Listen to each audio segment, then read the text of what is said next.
C'est ce que je pensais, c'est le deuxième ressort. Voilà, c'est ce que je pensais, c'est le deuxième ressort. À Effectivement, gauche. eux ne sont pas censés entendre la musique et bouger en rythme, et c'est le cas pour nous. Il y a un effet là que vous avez recherché qui est très drôle. Oui, oui, c'était une véritable chorégraphie. Et je me souviens que cette scène n'était pas suffisante. Je me revois chez moi devant mon canapé en train de chercher. Quand l'idée vient, il y a des moments dans sa vie, on sait qu'on touche le petit doigt de Dieu.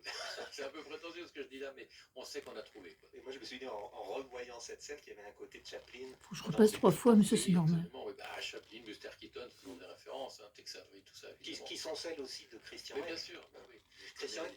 Il y avait Marie-Laure Dougnac avec qui j'ai joué il y a très longtemps dans La Main Passe. Puis non, je suis fan. Ben oui, et puis dans tout ça, on n'a pas parlé de l'humour, évidemment. Dans le décalage, dans la composition, il y a toujours la notion d'humour. Je repasse disait plusieurs qu'il fois. n'aime pas le cinéma réaliste. Moi, je l'aime bien en tant que spectateur, mais c'est vrai que ça ne m'intéresse pas de faire des photocopies, de recopier la réalité. Comment on joue chez Jean-Pierre Jeunet? Christian Hegg disait on joue différemment. C'est ça, il faut apporter une dimension de ce qu'on n'est pas dans la vie. Ça s'appelle le rôle de composition, caractère acteur, disent les Américains. Et puis, toujours un peu d'humour, toujours de distance. Jamais se prendre au sérieux. Pourquoi il ne fait pas plus de cinéma d'après vous, Ah bah Christian ça, Hegg? faut lui demander, mais... Parce qu'il est à la Comédie Française. Non, mais quand on voit tous ces spectacles, je peux comprendre, il est un peu occupé, quoi. Donc j'ai un peu moins de regrets quand j'ai vu les spectacles de me dire...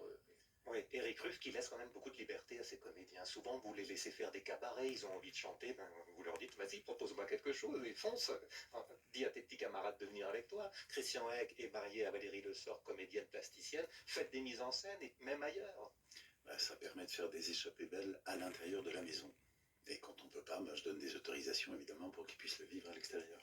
Et il y a pas si longtemps, vous savez, on a des dates anniversaires à la Comédie Française, on s'engage un peu comme dans un mariage ou au couvent pour 5 ans à chaque fois. Et Christian vient de nous renouveler son amour. Et je pouvais en douter parce que Christian a des demandes tellement incroyables dans tous les domaines que je me disais...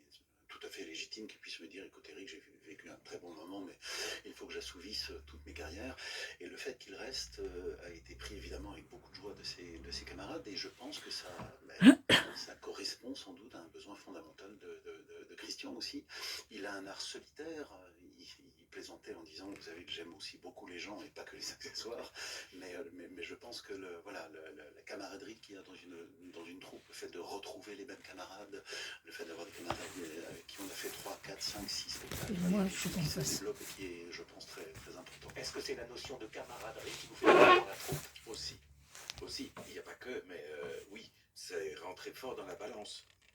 C'est une maison vraiment particulière. Vous savez, à l'extérieur, dans l'intermittence normale, on rencontre des acteurs qu'on adore et on a une histoire pour un spectacle ou 2 ou 3 qu'on retrouve quelques années après. Là, on crée des liens pour un gros bout de vie. Et du coup, on fait très attention les uns les autres. On respecte beaucoup ses partenaires parce qu'on sait qu'on va les retrouver et les retrouver et les retrouver. Et donc on prend soin des uns des autres. Je trouve que il y a des belles personnes. Mais il y a quand même des égos, forcément, quand on vient en scène. Il y a des égos, mais pas plus qu'ailleurs. Éric Ruff, comment vous gérez tous ces égos? Comment vous les regardez?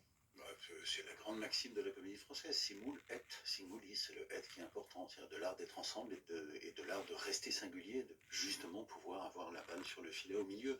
Mais Christian, ce qu'il ne dit pas là, c'est que dans la troupe, il y a d'autres clowns extraordinaires, et de temps en temps, on est le clown d'un spectacle, et finalement, on est tout seul à l'être. Alors les clowns du français, il y a Gallienne qui a un tempérament comique. Laurent Stocker, enfin, je parle de Laurent parce que les grands clowns sont des gens extrêmement scrupuleux, sont des travailleurs dingues. C'est ce que j'ai découvert en faisant des scénographies avec Christian, en le voyant répéter. C'est quelqu'un d'une précision, d'un scrupule. Il est très sérieux, Christian. Quand il rentre sur un plateau, il fait rien, les gens rigolent déjà et se pourlèchent les babines. Dans la vie, on fait rire Christian, mais c'est pas lui qui nous fait rire. Il est dans un sérieux, et il est timide face aux choses, il les considère immédiatement, il est angoissé, exactement comme un Laurent Stocker. Et dans la troupe, il croise aussi des gens qui ne sont pas du tout de son univers. C'est la troupe qui réunit ces caractères-là. Dans un projet, ils ne seraient jamais réunis. Et là, pour le coup, ils le font. Et oui, puis il y a des acteurs de toutes sortes, des tragédiens, il y a des jazz, il y a des classiques, il y a des grands, des petits, des... Vous parlez en termes musicaux, tiens, Oui, vous savez bien. Oui, parce qu'il y a pour moi, il y a 2 catégories.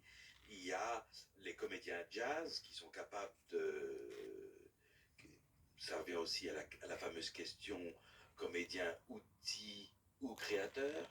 C'est-à-dire que ce sont les comédiens qui proposent beaucoup, qui ont beaucoup d'idées, qui sont flexibles, oui, qui proposent beaucoup. Il y a des metteurs en scène qui demandent ça. Bon, vous êtes un comédien jazz. Je suis plutôt jazz. Et vous avez les C'est marrant comédiens cette classiques comparaison qui avec sont de très beaux instruments avec le jazz. classiques. C'est pas tout à fait juste, mais qui ils peuvent faire à merveille ce qu'un metteur en scène leur demande. Eric Ruff? Je sais pas. Je sais pas. Je suis provocateur. Non, mais moi enfin, c'est dans Lucrèce Borgia où je crois que c'est le seul spectacle dans lequel Oui, absolument. on était tous les deux.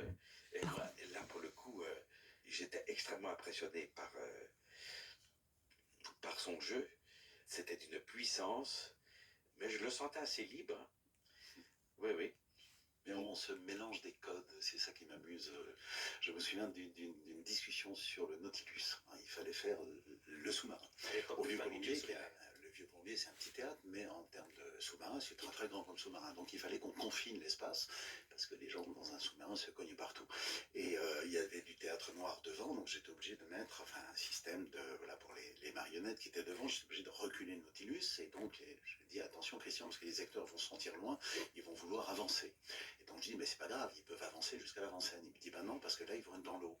On a eu une grande discussion. On dit, non, il ne faut pas être dans l'eau, vu qu'il y a le Nautilus au fond. On dit, si, le Nautilus au fond, il a ce fond-là, et donc le sous-marin devant, il passe comme ça. Donc là, s'il s'avance ici. Je pense que tout à l'heure, je regardais ta Et ça. on ne démordait pas. Je dis, mais enfin, dans la convention, les spectateurs vont comprendre, il n'y a aucun Quand problème. même.